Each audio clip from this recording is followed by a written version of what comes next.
السلام علیکم ورحمۃ اللہ وبرکاتہ۔ بسم اللہ الرحمن الرحیم۔ نحمدہ ونصلی ونسلم علی رسول الکریم وآلہ وصحبہ واتباعہ الحماۃ للدین القویم۔ بسم اللہ الرحمن الرحیم۔ شروع کرتے ہیں اللہ کے نام سے بہت بڑے مہربان نہایت رحم والے ہیں۔ مالک الملک کی شان قہاری کو اس پر جوش آنا ہی تھا کہ حضرت جبرائیل علیہ السلام نے آ کر سلام کیا اور عرض کیا کہ اللہ تعالیٰ نے آپ کی قوم کی وہ گفتگو جو آپ سے ہوئی سنی اور ان کے جواب سنے، اور ایک فرشتہ کو جس کے متعلق پہاڑوں کی خدمت ہے آپ کے پاس بھیجا ہے کہ آپ جو چاہیں اس کو حکم دیں۔ اس کے بعد اس فرشتہ نے سلام کیا اور عرض کیا کہ جو ارشاد ہو میں اس کی تعمیل کروں، اگر ارشاد ہو تو دونوں جانب کے پہاڑوں کو ملا دوں جس سے سب درمیان میں کچل جائیں، اور جو سزا آپ تجویز فرمائیں۔ حضور کی رحیم و کریم ذات نے جواب دیا کہ میں اللہ سے اور اس کی امید رکھتا ہوں کہ اگر یہ مسلمان نہیں ہوئے تو ان کی اولاد میں سے ایسے لوگ پیدا ہوں جو اللہ کی پرستش کریں اور اس کی عبادت کریں۔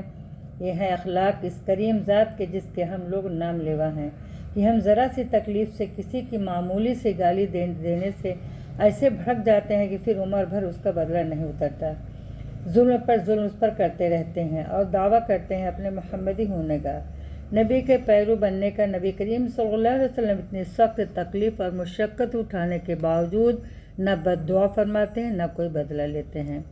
قصہ حضرت انس بن رضی اللہ نظر کی شہادت کا۔ حضرت انس بن رضی اللہ نظر ایک صحابی تھے جو بدر کی لڑائی میں شریک نہیں ہو سکے تھے۔ ان کو اس چیز کا صدمہ تھا، اس پر اپنے نفس کو ملامت کرتے تھے کہ اسلام کی پہلی عظیم الشان لڑائی اور تو اس میں شریک نہ ہو سکا۔ اس کی تمنا تھی کہ کوئی دوسری لڑائی ہو تو حوصلے پورے کروں۔ اتفاق سے احد کی لڑائی پیش آ گئی جس میں بڑی بہادری اور دلیری سے شریک ہوئی۔ احد کی لڑائی میں اول تو مسلمانوں کو فتح ہوئی، مگر آخر میں ایک غلطی کی وجہ سے مسلمانوں کو شکست ہوئی۔ وہ غلطی یہ تھی کہ حضور اکرم صلی اللہ علیہ وسلم نے کچھ آدمیوں کو ایک خاص جگہ مقرر فرمایا تھا کہ تم لوگ اتنے میں نہ کہوں جب تک میں نہ کہوں اس جگہ سے نہ ہٹنا، کہ وہاں سے دشمن کے حملہ کرنے کا اندیشہ تھا۔ جب مسلمانوں کو شروع میں فتح ہوئی تو کافروں کو بھاگتا ہوا دیکھ کر یہ لوگ بھی اپنی جگہ سے سمجھ کر ہٹ گئے کہ اب جنگ ختم ہو چکی، اس لیے بھاگتے ہوئے کافروں کو پیچھا کیا جائے اور غنیمت کا مال حاصل کیا جائے۔ اس جماعت کی سردار نے منع بھی کیا کہ حضور صلی اللہ علیہ وسلم کی ممانعت تھی تم یہاں سے نہ ہٹو، مگر ان لوگوں نے سمجھ کر کہ حضور صلی اللہ علیہ وسلم کا ارشاد صرف لڑائی کے وقت کے واسطے تھا، وہاں سے ہٹ کر میدان میں پہنچ گئے۔ بھاگتے ہوئے کافروں نے اس جگہ کو خالی دیکھ کر اس طرف سے آ کر حملہ کر دیا۔ مسلمان بے فکر تھے، اس اچانک بے خبری کے حملے سے مغلوب ہو گئے اور دونوں طرف سے کافروں کے بیچ میں آ گئے، جس کی وجہ سے ادھر ادھر پریشان بھاگ رہے تھے۔ حضرت انس رضی اللہ نے دیکھا کہ سامنے سے ایک دوسرے صحابی حضرت سعد بن معاذ آ رہے ہیں۔ ان سے کہا کہ اے سعد کہاں جا رہے ہو؟ خدا کی قسم جنت کی خوشبو احد کے پہاڑ سے آ رہی ہے۔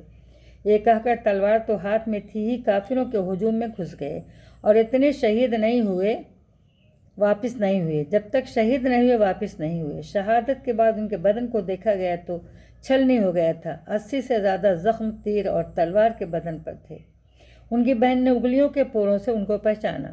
جو لوگ اخلاص اور سچی طلب کے ساتھ اللہ کے کام میں لگ جاتے ہیں ان کو دنیا ہی میں جنت کا مزہ آنے لگتا ہے۔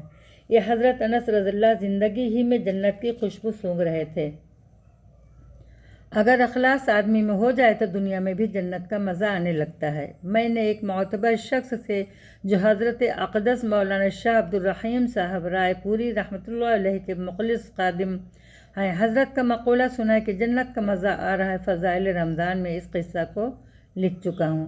السلام علیکم ورحمۃ اللہ وبرکاتہ۔ انشاءاللہ آئندہ